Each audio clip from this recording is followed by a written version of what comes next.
I was the black sheep who everyone ignored at family gatherings until the day I inherited everything and watched them all come crawling back. For 28 years, I was invisible at every holiday dinner. While my cousins got praise for their mediocre achievements, I could cure cancer, and they'd still ask when I was getting a real job. My Aunt Veronica would literally step around me to hug the person behind me. Uncle Randall would introduce his kids to strangers, but forget I existed entirely. This is my nephew Theo, the doctor, and my daughter Ava, the lawyer. He'd beam at dinner parties, his chest puffed with pride. Then his eyes would slide right past me like I was furniture, even though I was standing right there holding a bottle of wine I'd brought as a hostess gift. Always expensive wine, because I'd learned early that cheap gifts gave them another reason to dismiss me. My crime? I dropped out of law school during my second year to start a tech company. In their minds, I was a failure who'd thrown away a prestigious career to play with computers. The fact that my company, CloudSync Solutions, was thriving and pulling in 7 figures annually meant absolutely nothing to them. I wasn't a lawyer, doctor, or banker, so I didn't exist in their carefully constructed social hierarchy.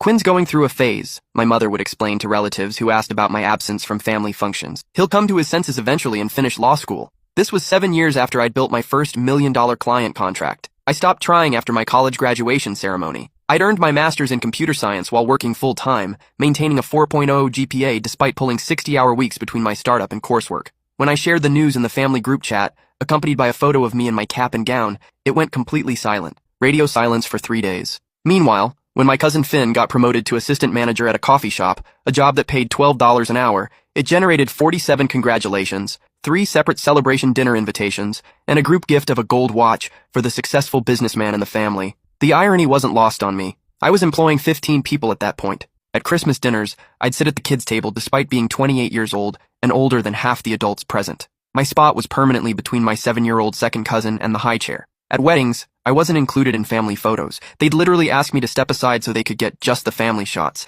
as if my DNA had somehow been revoked. "Could you grab this for us?" they'd ask, handing me their phones like I was the hired photographer. During conversations, they'd talk around me like I was a ghost, discussing my life in third person while I stood right there nursing a beer and wondering why I'd driven 3 hours for this humiliation. "Whatever happened to Quinn?" Aunt Veronica would ask my mother, as if I wasn't sitting 3 feet away at the same dinner table. "Oh, he's still doing that computer thing," Mom would reply dismissively, waving her hand like she was shooing away a fly. "Playing around with websites or something?" My website thing had just landed a contract with a Fortune 500 company, but why let facts interfere with a good narrative? The worst part? I kept showing up anyway, some pathetic part of me still hoping something would change, that maybe this time they'd ask about my life with genuine interest, that maybe this time they'd treat me like I belonged. It never happened. Then grandmother Iris died. I was the only one who visited her weekly at Sunset Manor, a sprawling care facility that smelled like disinfectant and broken dreams. Every Tuesday at 6 p.m., I'd walk through those automatic doors with a